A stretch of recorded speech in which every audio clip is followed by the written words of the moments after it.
পাক তার জীবনের গুনাহগুলো মাফ করে দেন। বিশ্বনবী বলেন, যে ব্যক্তি ইস্তিগফারের সঙ্গে আঠার মতো লেগে থাকবে, ইস্তিগফারকে যে জীবনের সঙ্গে মিলিয়ে নিতে পারবে, ইস্তিগফারকে যে জীবনের সঙ্গে বাস্তবায়ন করে নেবে, বিশ্বনবী বলেন তার জন্য আল্লাহ পাক 5টি পুরস্কার রেখেছেন। মান লাযামাল ইস্তিগফার জাআলাল্লাহু লাহু মিন কুল্লি দীকিন মাখরাজা। যে ব্যক্তি ইস্তিগফারের সঙ্গে সর্বদা লেগে থাকে, আল্লাহ পাক তাকে দুনিয়াবি উখরাবি সমস্ত বালা মুসিবত থেকে হেফাজত করবেন। ওয়া মিন কুল্লি হাম্মিন ফারাজা। ইস্তিগফারের সঙ্গে যদি নিজেকে মিলিয়ে নিতে পারি, আল্লাহ পাক বিশ্বনবী বলেন আল্লাহ পাক তাকে সমস্ত দুশ্চিন্তা থেকে মুক্ত করবেন। ওয়া ইয়ারযুকুহু মিন হাইসু লা ইয়াহতাসিব।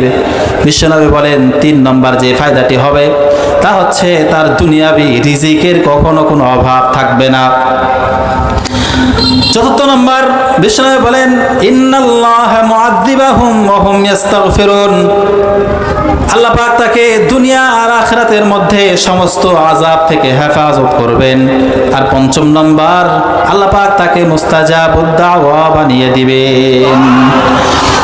সাইয়্যিদনা হযরত আদম আলাইহিস সালাতু ওয়াস সালাম জান্নাতে ছিলেন, একটি ভুল করে ফেললেন, আল্লাহ পাক তাকে দুনিয়াতে পাঠিয়ে দিলেন। শত শত বছর কেঁদে কেঁদে ঘুরে কিন্তু ভুলের ক্ষমা পায় না। আল্লাহকে ডেকে বলে, ও আল্লাহ, আমাকে এমন কোন দোয়া শিখিয়ে দিন যে দোয়া দ্বারা আপনার কাছে দোয়া চাইব, অথবা এমন কোন পদ্ধতি শিখিয়ে দিন যে পদ্ধতিগুলো ব্যবহার করে আপনার দরবারে চাইব আর আমার ভুলগুলোর জন্য আমি ক্ষমা নিতে পারবো।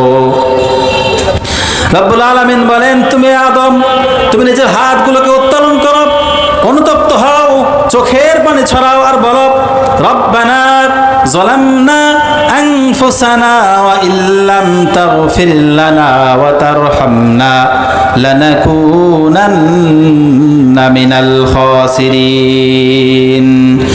হে আল্লাহ, আমি নিজের প্রতি জুলুম করে ফেলেছি, অন্যায় করে ফেলেছি, অবিচার করে ফেলেছি। আল্লাহ গো, দয়া করে মায়া করে তুমি আমার জীবনের ভুলগুলোকে মাফ করে দাও। সহিহ বুখারীর বর্ণনা, সাইয়্যিদনা হযরত ওমর রাদিয়াল্লাহু তাআলা আনহু বিশ্বনবীকে এসে বলে, ইয়া রাসূলুল্লাহ, ইয়া হাবিবাল্লাহ, আল্লিমনি দুআআন আদউ বি ফি সালাতি। ইয়া রাসূলুল্লাহ, আমাকে এমন একটি দোয়া শিখায় দিন যে দোয়াটি আমি নামাজের মধ্যে পড়ব। বিশ্বনবী বলেন, ইকরা ফি সালাতিক।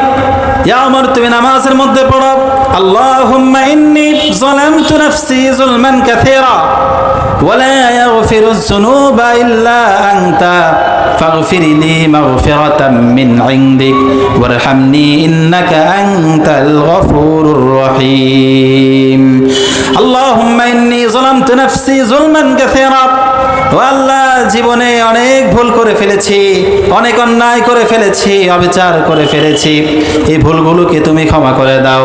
ওয়ালা ইয়াগফিরুয যুনুবা ইল্লা আনতা, যে ভুলের ক্ষমাকারী তুমি ছাড়া আর কেউ নাই।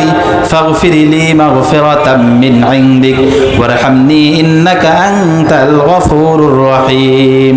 ও আল্লাহ, যত ভুল করেছি, যত গুনাহ করেছি, আমার জীবনের সব ভুল আর গুনাহগুলোকে তুমি দয়ার রহম করে আমাকে তুমি মাফ করে দাও। দুটি সময় তওবাকে কবুল করা হয় না। এক হচ্ছে বাদাল গরগরা, যখন মৃত্যুর ডাক চলে আসে, এই সময় আর কোনো তওবা কবুল করা হয় না। দ্বিতীয়ত হচ্ছে বাদা তুলুউশ শামসি মিন মাগরিবিহা, যখন পশ্চিম দিক থেকে সূর্য উদিত হয়, সে সময় আর কোনো তওবা কবুল করা হয় না। আল্লাহ পাকের দরবারে দুটি জল অত্যন্ত বেশি প্রিয়। এক হচ্ছে জিহাদের ময়দানের রক্তের ফোঁটা।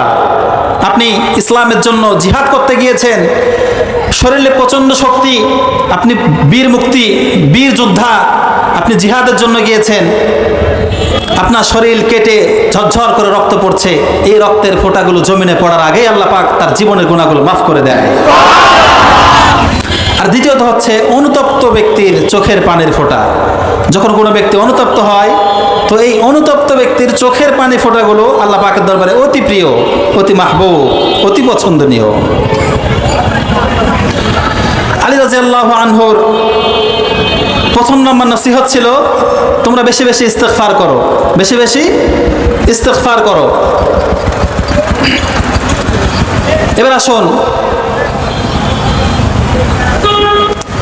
এই জীবন আমাদের দুনিয়াবী হায়াতে জিন্দেগির মধ্যে দুঃখ সুখ কষ্ট মিলে আমাদের এই জীবনকে আমরা পরিচালনা করি। প্রত্যেক সুখের সঙ্গেই রয়েছে দুঃখ, প্রত্যেক দুঃখের সঙ্গেই রয়েছে সুখ। আল্লাহ তাআলা বলেন ফাইন্না মাআল উসরি ইউসরা, ইন্না মাআল উসরি ইউসরা। বা বাংলা অনুবাদ হচ্ছে প্রত্যেক কষ্টের সঙ্গেই রয়েছে স্বস্তি। এই আয়াতের আমি 4টি ব্যাখ্যা করব। ব্যাখ্যাগুলোকে সুন্দরভাবে মনোযোগ দিয়ে শুনতে হবে। নাম্বার 1, জীবনে আমরা অনেক বেশি সময়, দীর্ঘ সময়গুলোকে আমরা সুখে কাটাই। আমাদের জীবনে দুঃখ থাকে অল্প সময়, খুব সংকীর্ণ সময় আমরা দুঃখে কাটাই। যেমন আজকে এপ্রিল মাস চলছে, এপ্রিলের 5 তারিখ আজকে। এই যে গত 1 মাস আমাদের মাস থেকে বিদায় নিল, এই 1 মাসের মধ্যে যদি জরিপ করা যায় দেখা যাবে আমরা 2 থেকে 3 দিন অথবা 4 দিন আমরা অসুস্থ ছিলাম, বাকি সময়গুলো আমরা সুস্থই ছিলাম, ঠিক কিনা? এই যে 5 দিন চলে গেল, এপ্রিলের 5 দিন, আজকে 5 তারিখ। আপনারা কি 5 দিনের মধ্যে একদিনও এমন গিয়েছে যে আপনারা না খেয়েছিলেন? একদিনও এমন যায় নাই। তাহলে আমাদের জীবনে দুঃখের সংখ্যাটা কম, দুঃখের সময়টা কম, সুখের সময়টা বেশি।